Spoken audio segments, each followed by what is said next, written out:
Hi everyone, this is Dr. Raquel Butler from Integrated Veterinary Therapeutics. And Sophie Vandenberg from Equine Postulate. And we welcome you to the Equine Functional Posture Podcast, your ultimate source for insights into the influence of functional posture on biomechanics, health, and overall well-being of horses. Whether you're a seasoned equestrian, an equine professional, or simply a horse enthusiast, this podcast is designed to help you understand the critical aspects of functional posture. Tune in each week as we discuss practical tips, delve into expert interviews, and explore the latest research in the impact of functional posture on equine anatomy, physiology, movement, and more. Let's create a world where we empower our horses to be in a mental, emotional, and physical balance.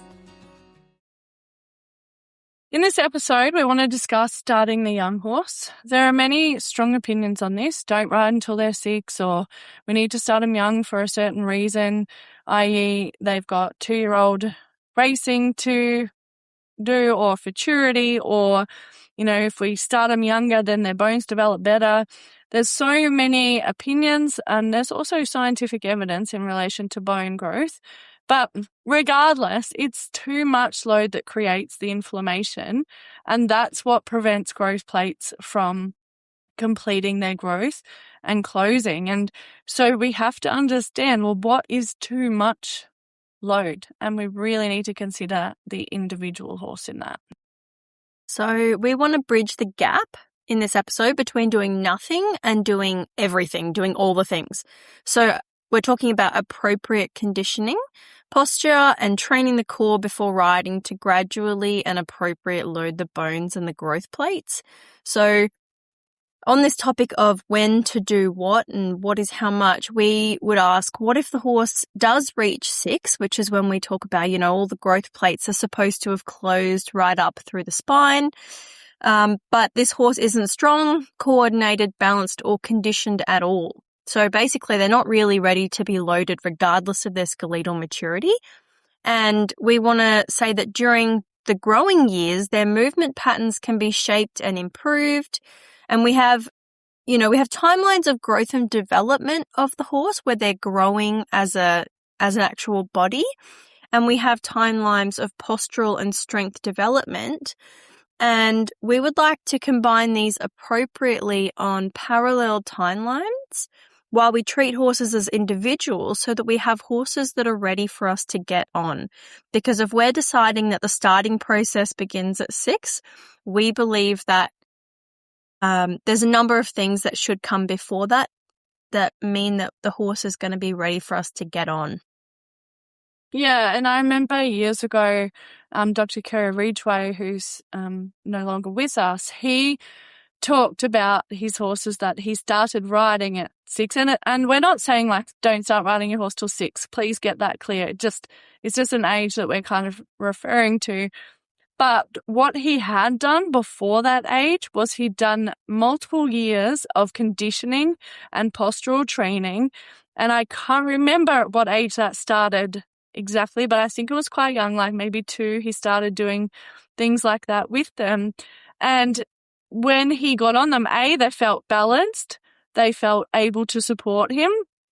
They were sound and straight, and he was able to ride them well into their 30s sound.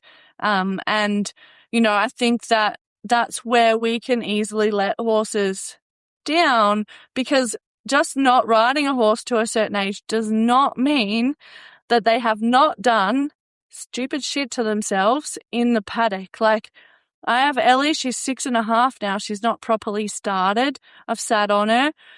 She had her first little trot, but she is not sound, and she hasn't been sound. Well, she wasn't sound when I got her, and I knew that she had a pelvic injury and a neck injury before I even got her. So I kind of didn't set myself up for success there. But,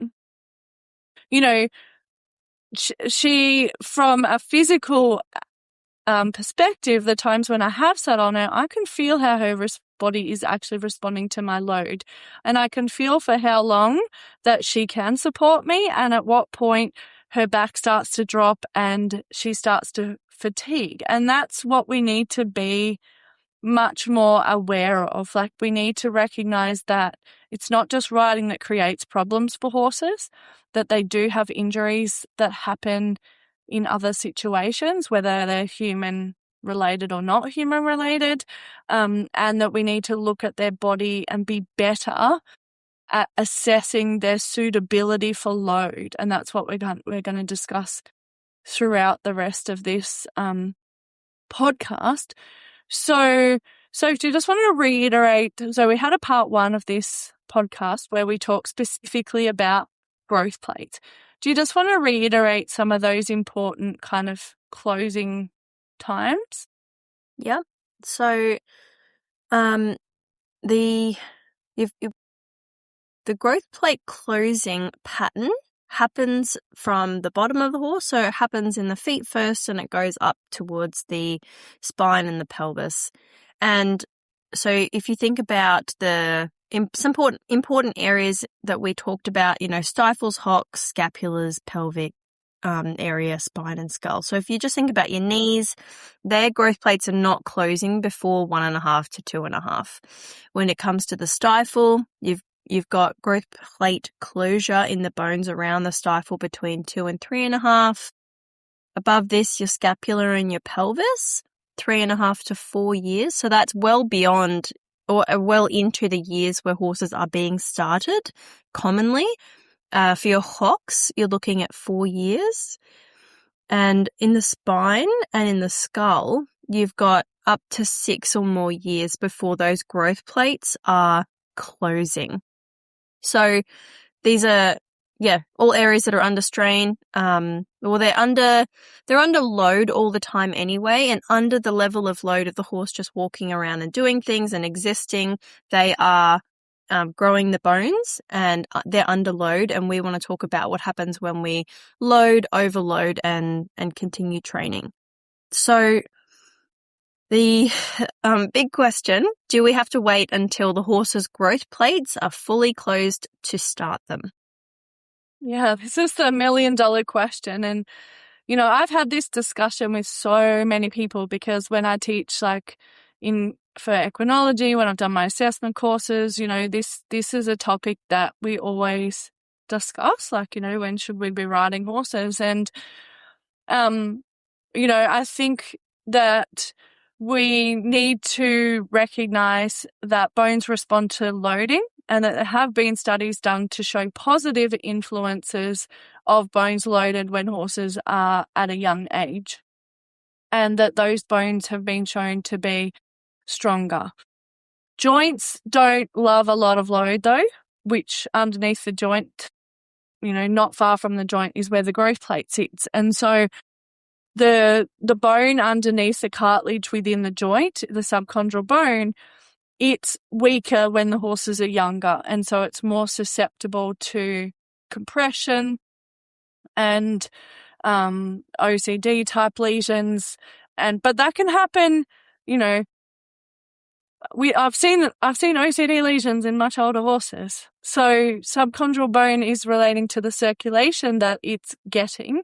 And so if we overcompress growth plates and subchondral bone, then we're going to create trauma, reduce blood supply, and, joints as they get older too, they don't like load as they get older because the cartilage can't regenerate, in the same way within a joint. So there's negative influences of overloading joints in general, let alone, when we're just talking about growth plates.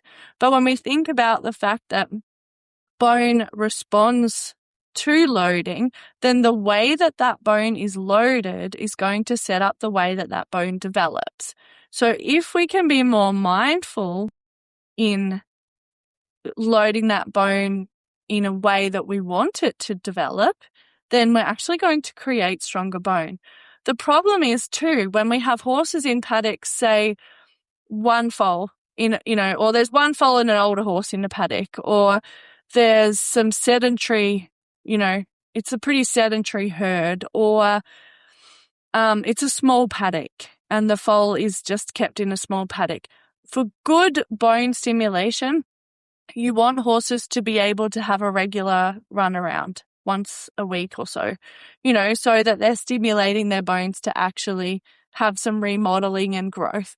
And if you if you don't have that in your environment, then you want to stimulate that. And so not all horses have that, depending how we keep them. Not all horses have variation in their environment. Not all horses are getting like stimulated to load in different ways as they're growing. Some horses are they're in too much of a hilly pasture, and that creates, like, I've had horses that weren't started till 6, but they lived on a hill until that age, and actually their hocks were a bit stuffed. So from the hill. So, that we thought, oh well, she hasn't started till she's 6, like it's a good thing. But yeah, her hocks didn't even hold out. It was a very short period of time before we had recognized we had problems in there. So the environment that the horse is kept in is going to be very important, as well as then how you plan to start loading it. And the problem that we see, like when we're looking at skeletons of standardbreds, thoroughbreds, they've been started at a young age, but it's not necessarily the age at which they've been started. It's the workload at which they've been exposed to, and that they generally haven't done any postural training before they're started, and they just go straight into training. Some of the yearlings have gone through yearling prep, and I guess the better handlers work on posture at that point, but that would be ideal to be looking at posture from the foal yearling preps, before they get started and throughout the process. But yeah, the workload is the problem, I believe, not as much the age being the problem. So do you want to talk about like some of the negative effects of, the relationship between overloading versus loading? So overloading is going to be when you've asked too much and you're basically seeing negative effects of doing too much.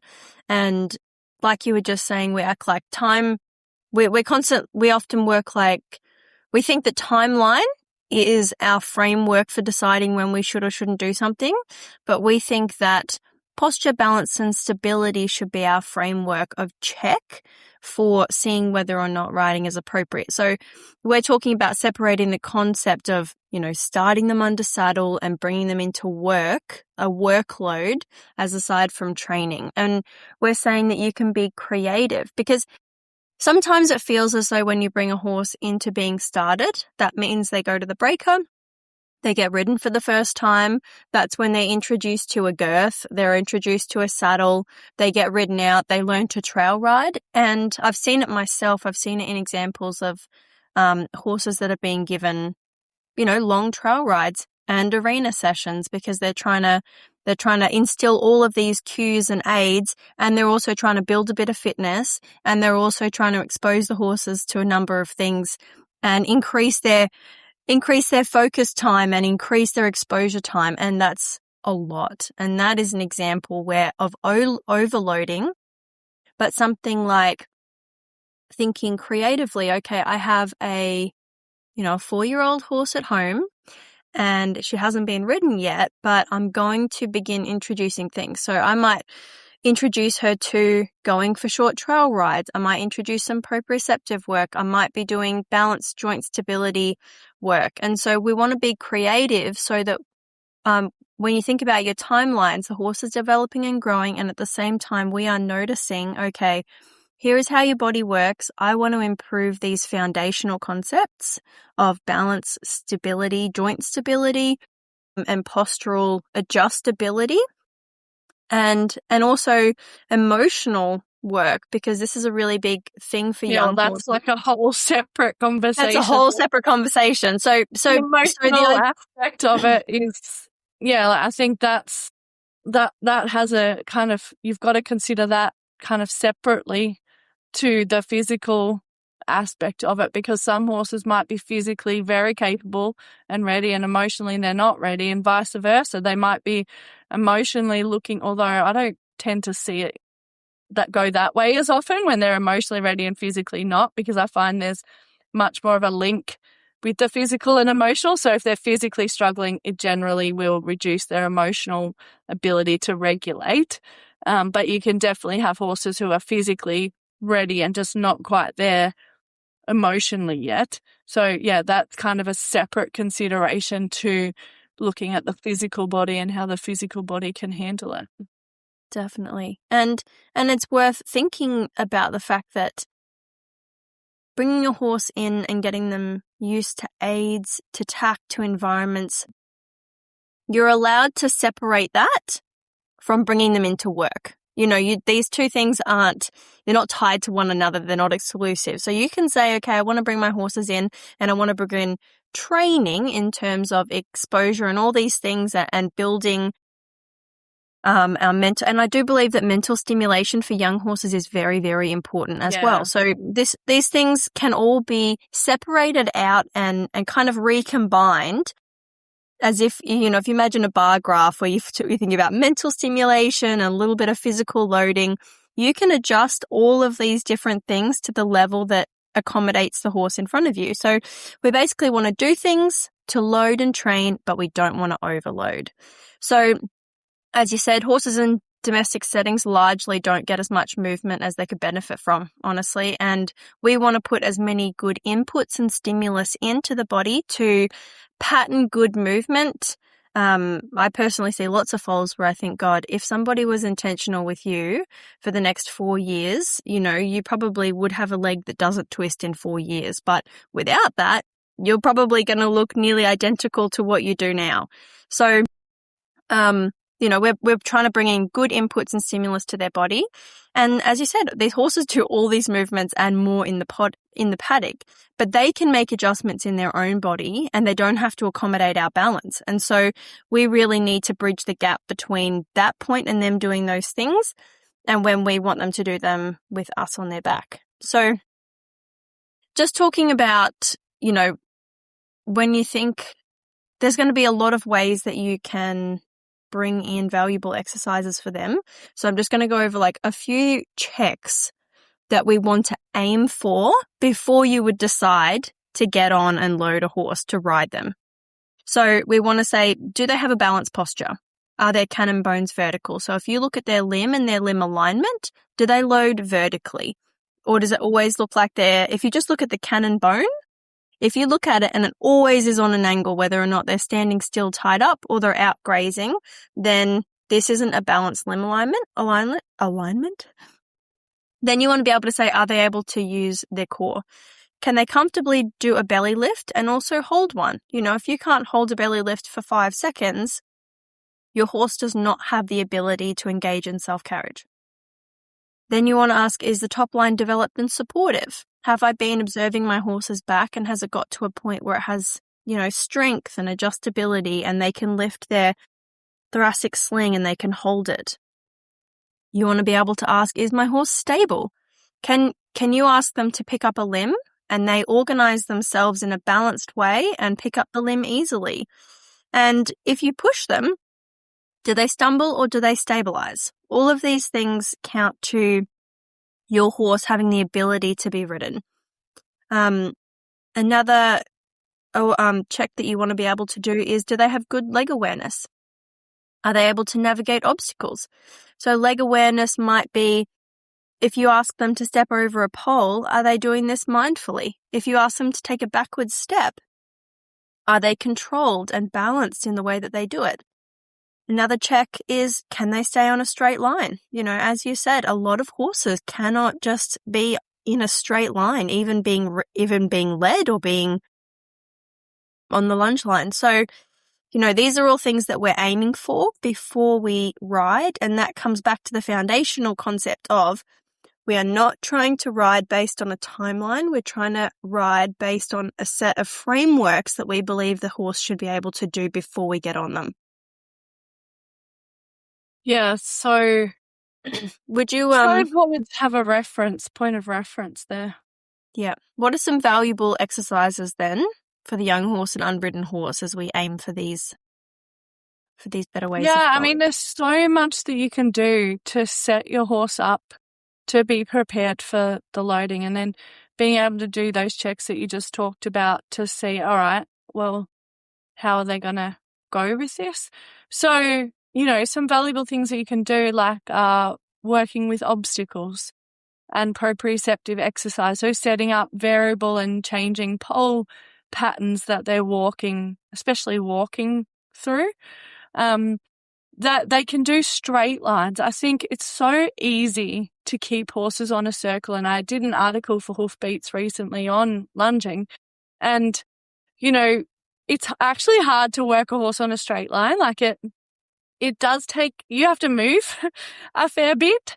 And you do have to train the horse to stay away from you. It's so much easier to put them on a circle. But when a horse is on a circle, a young horse, especially when there's a lack of balance, then you're getting shear forces coming across the joints, especially the stifles and the pelvis, and often they're not in alignment. They often don't have the back legs following the front legs. They'll often be, falling out a little bit through a shoulder, or the hind end is one hind leg stepping a bit more under than, following that spinal alignment. So straight lines help you to get better spinal and limb alignment, and also assess, can my horse go on a straight line in both directions?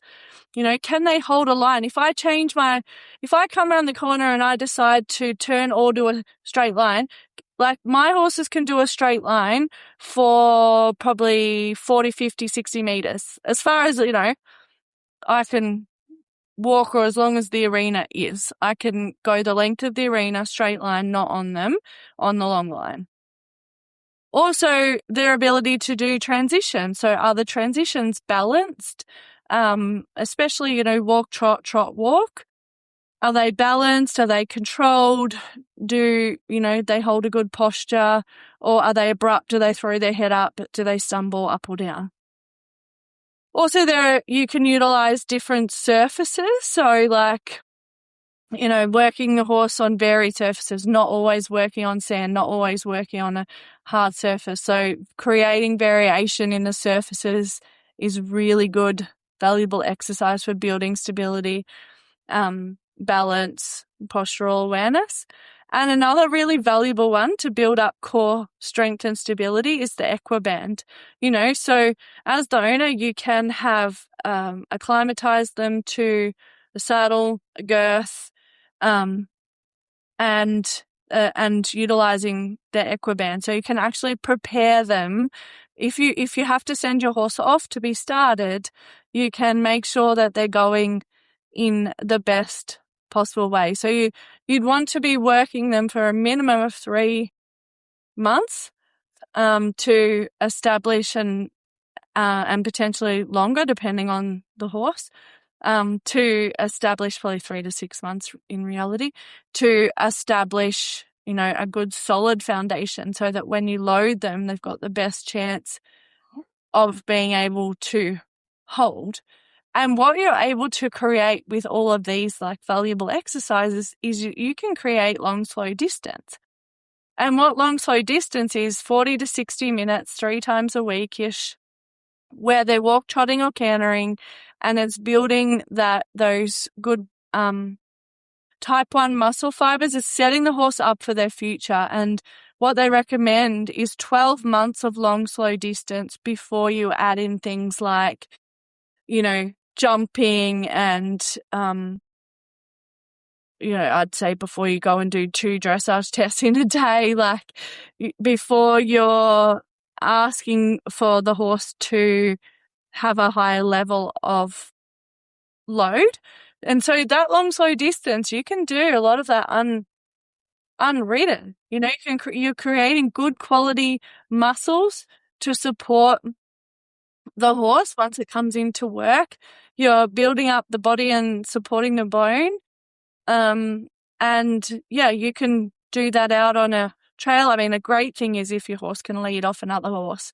That's a great way to help condition and prepare a young horse. So we want to establish that strong foundation. And then when we actually add load, how could we prepare, how could we add load in a more mindful way? So One thing would be recognizing that sitting on your horse is a form of loading and that this is something that needs to be built up. Starting with 5 minutes is more than enough, And actually especially, set a timer, like, because we it's so easy to all of a sudden go, oh my God, I've been on for 20 minutes. Like, actually just set yourself a timer so you're getting off in 5 minutes initially. yeah. And the ability to watch as well what's happening in your horse's body when you hop on. Are they immediately going into brace? Are they putting their head up?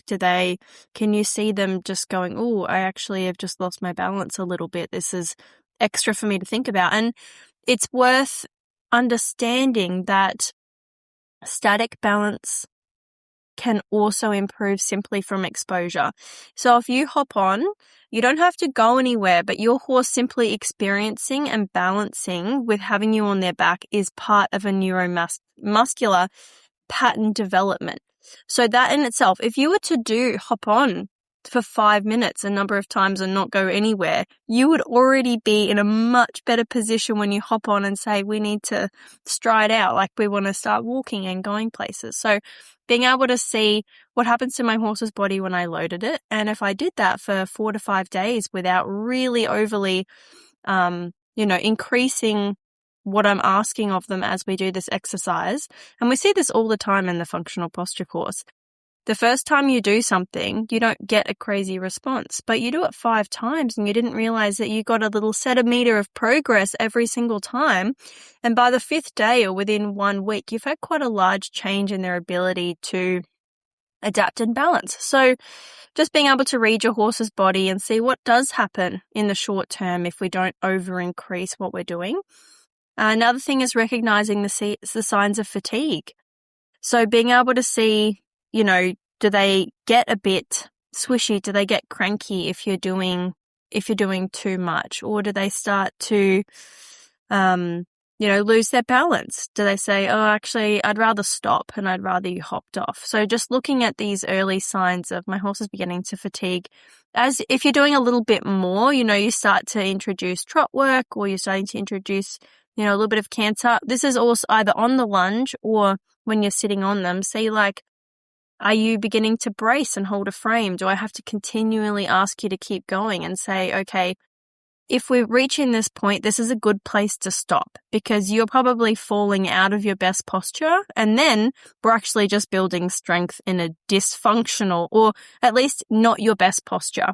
But you're in the position, if you're doing things slowly, to say, I can expect to take my time and look for the best quality of movement and condition good quality movement as opposed to condition for general fitness.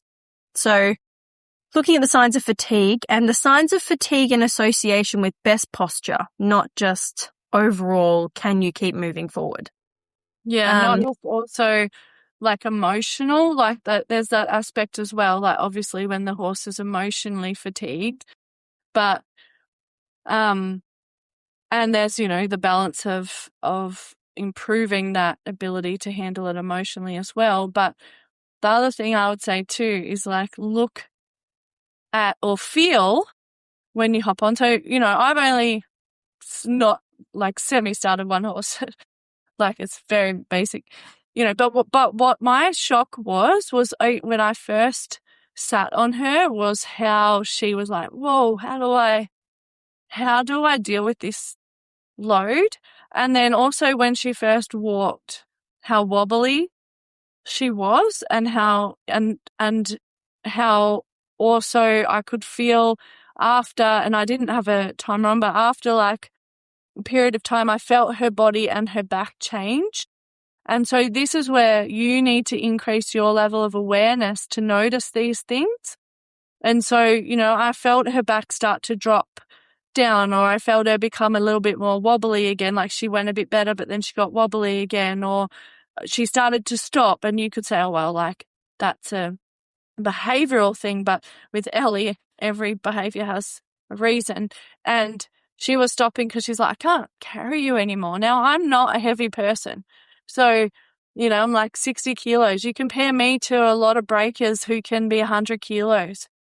and the difference in them loading a young horse's back, and they, some of them start moving and ask for that movement straight away. Now, some heavy riders are extremely balanced, but stationary, the weight is generally what the weight is. Once you're moving, there's a bit more dynamic support.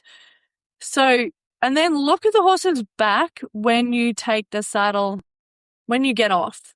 That's really important. Like having a look at what that back looks like when you take the saddle off. Sorry, I interrupted you. What else? No, that's okay. So yeah, I would just, having a look at the back and the body, ensuring that you have strong postural muscles and a good top line before you then begin loading more than 5 minutes. So I think a big thing here that we're really saying is that use whatever you can to build your horse's fitness, but also their balance and their postural muscles before you actually get on. It's very powerful in terms of their long-term health and longevity. And so the next part would be, maybe some controlled interval training. But even before that, postural work. So, if we've been talking about postural work now. So the value of postural work is always going to be stability. And you always want stability when you're adding something that the horse has to balance for, which is our body. So it's also going to increase body awareness, which is a safety aspect both for you and for them. But also if you come down to a joint level, joint stability is a level of body awareness. The body develops stability around the joints, but also these become much more sensitive to what's happening. So they're regulating how the joint is moving and being aware.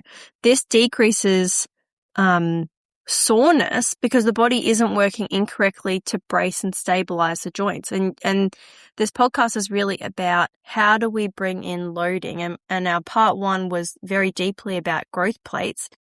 Having joint stability is going to make a really big difference for not torsioning those growth plates, which is going to really help their health over a number of years. Postural work also increases core strength, not straw strength, core strength. This decreases limbs twisting, and the body has much more limb control when you have core strength. So if you don't have those torsion forces, again, the growth plate is much more protected and it's going to be much healthier. And that's going to give it the ability to continue growing for as long as it should, but also close when it's ready. You're not going to have these side effects where the growth plate isn't closing because it's been given an unfortunate type or level of forces when it should have simply been growing like a normal bone should be. And consistent and progressive loading is much more important. A short period versus a short period of increased loading. So you being able to take time of your horse's life to slowly build up is way healthier for them than just sending them off to the breaker and expecting them to cop like 4 years worth of training and progressive overload in 8 to 12 weeks if you're lucky. So that's really important. And yeah, so, reducing circles, increasing your straight lines, increasing joint stability, core strength, body awareness, all of these count to having better posture. What advice would you give people when it comes to recovery? Yeah, I think it's important to consider, if they go off to a breaker and then they're going to get worked every day and they haven't had any work, that's pretty tough. And so if we're kind of consistently doing 2 or 3 times a week before that, it's going to be very beneficial. And also after a period of increased loading, so say you sit on for 1 or 2 days in a row, then giving the body a couple of days to recover from that, like whenever you've done an increased amount of loading, giving the body a couple of days, and also just make sure that they're handling it. So if say you've done a couple of days and then you give them 2 days off, like after the second day, have a look at their body, feel their back, check their comfort in the belly lift and palpate along their back and make sure that they're not showing any signs that any discomfort, because as soon as you've got discomfort there, you're going to get compensation and grumpiness and other potential negative behavioral challenges as well. Recognize that, the bone will start to remodel within a few days, but then it takes a couple of weeks for the activity of that new bone to really, start to lay down. And then the bone strength builds over 6 to 12 weeks or more, depending on the type of loading that you're doing. So it's important to just give the bone the time to recover. So yeah, if they've had an increased loading, give them a couple of days. And make sure that you time the rest days, after more progressive loading. The other thing that I think is not utilized are weights. I think, and I've talked about this with one of my friends, making up weights that we could put on young horses to, gradually increase the weight that they're carrying through their back before we get on them with our own issues, our asymmetric weight distribution, our tall bodies, and all our problems, that if we loaded up their back progressively with weights, that could be really beneficial. So I think the Equiband is one good way to do that, because it increases resistance, especially once you've built up from the belly band to having the hind end band on, like that increases the resistance of work. But if you could have weights that perhaps, sit over the saddle, similar, like they might just go over the top of the saddle, or sit on top, and that you could progressively add a little bit more to, and they could work with that. I actually think that would be so beneficial. I've only seen one lady do it, and she put the weights on the neck, and the legs, but I think it could be used from putting it on the back and then progressively increasing that. Now it's different. It's a static weight. We might have problems with it bouncing on and off. You might have to tie it down. But I've also seen people make a scarecrow and put that on the horses, and they don't want it to be scary, but so they get used to having something above them. But that's something that you could put weights in. So you could make up a pair of pants and put the weights in the pants and in the legs, and they just get used to feeling that weight. So I think that could be a really useful way to start introducing weight, especially if you don't want to be the one to get on the horse.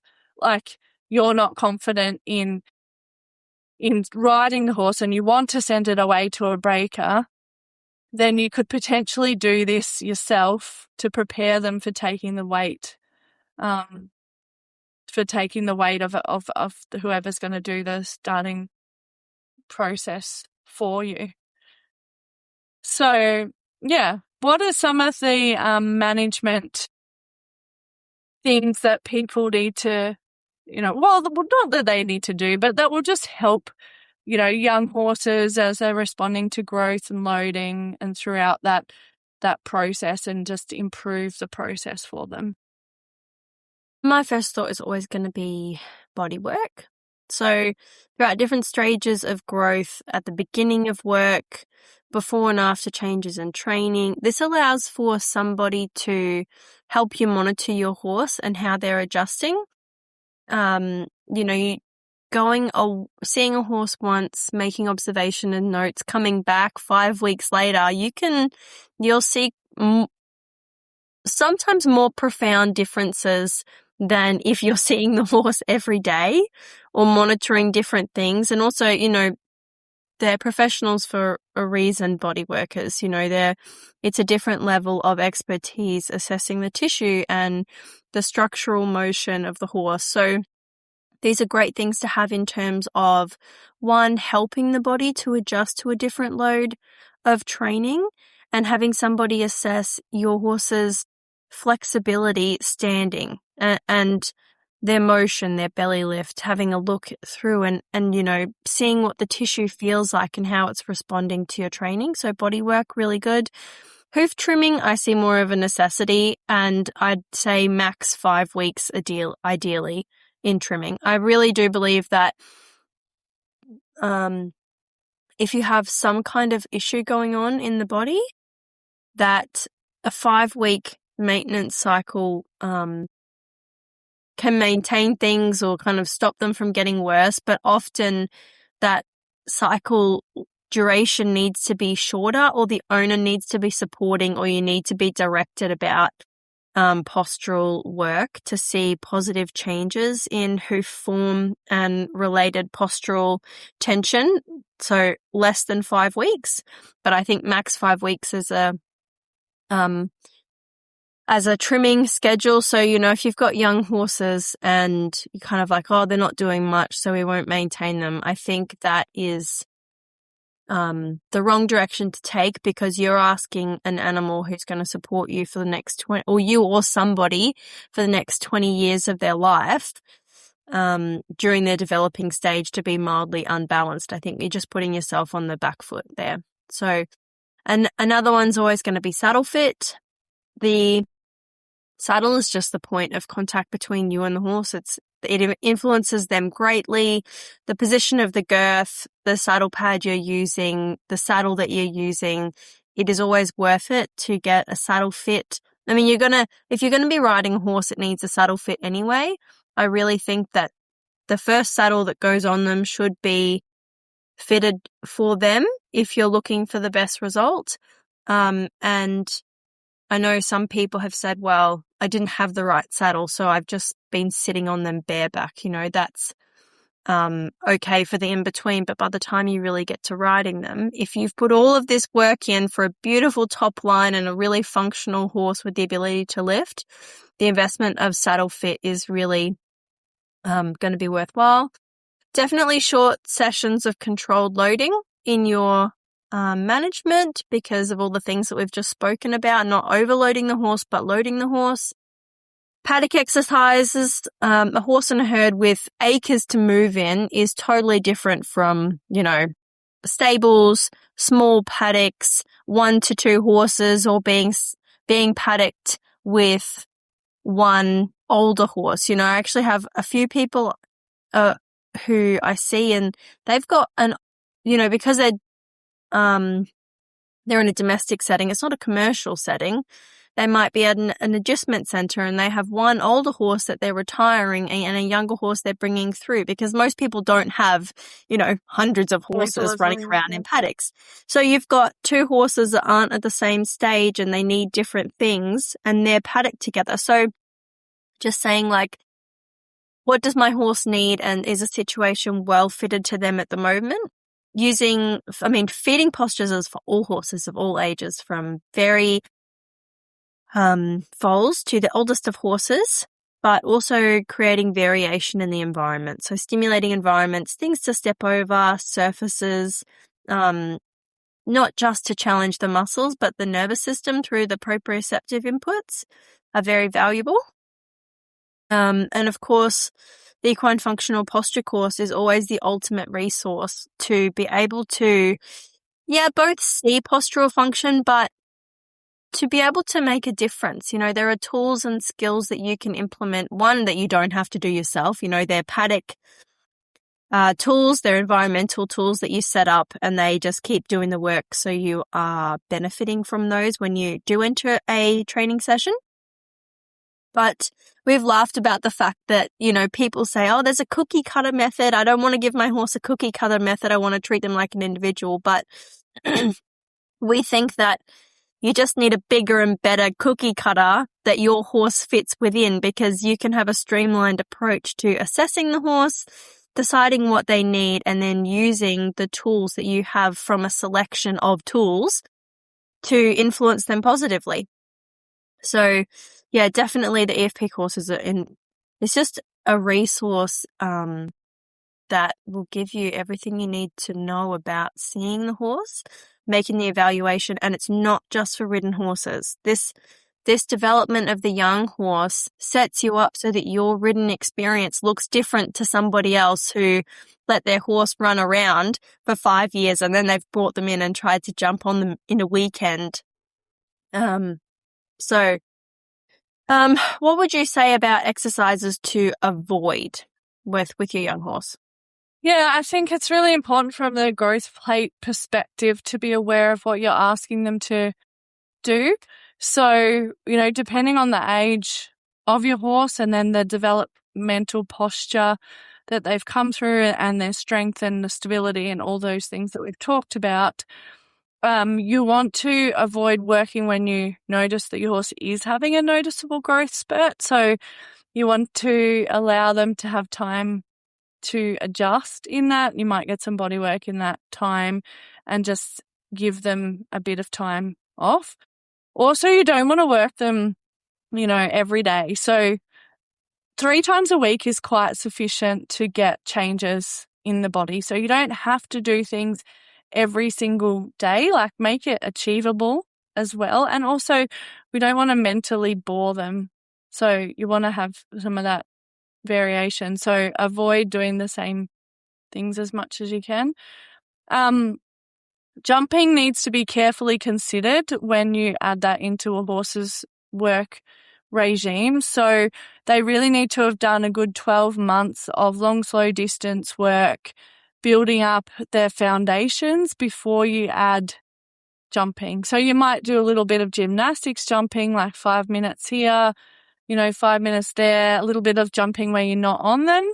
I think that's, going to a cross-country course is a really good thing to do, but not on them, and just doing a little bit of, where they jump a jump and then they have a break while you go to the next one and then they jump another cross-country jump, as opposed to show jumping on a sand arena where they're turning and, it's landing harder. So gymnastics jumping and, in-hand cross-country training is usually valuable for young horses, but not kind of, show jumping and eventing. Also, just being aware of how much time you're spending on a hard surface or on sand. They both will have sand will create soft tissue fatigue, which will increase strain through your growth plates, and hard surfaces will create concussive forces through the growth plate. So 5 minutes on a hard surface is very sufficient to stimulate bone. And so if we're doing, more than that on a hard surface, then we can be creating concussive effects. Also, uncontrolled turning, sudden stops and turns, like rollbacks and quick stops and turns are something I would be avoiding until the horse is well developed in their growth plates, like preferably until they are finished growing, because that's just creating torsion through the growth plate and just more likely to lead to inflammation. The same with repetitive circles, especially if the horse is not in alignment. And more than 40 to 60 minutes in the saddle, like with endurance horses, they're not allowed to compete until they're over 6. So, 40 to 60 minutes in the saddle is plenty enough time 2-3 times a week to condition the horse cardiovascularly and physiologically. And so we don't need to be doing hours in the saddle with young horses. And then we want to avoid fatigue that will increase stress and strain on the growth plates. So, just to remind yourself of the things that you can check too before you load. So, do they have a balanced posture? Are the cannon bones vertical? Are they able to utilize their core? For one example, can they do a comfortable belly lift? Is the top line developed, supportive, or is it tight and braced? So we want it to have a suppleness. We want to know that they can be stable when you pick up their legs, that if you push them, that like from the side, if you push on their shoulder, that they're going to stabilize. If you push on the hind end, they're going to stabilize. That then you can't just push the horse and they lose their balance. Also, that they have the good limb awareness, that they know where their legs are. They're not stumbling, they're not tripping.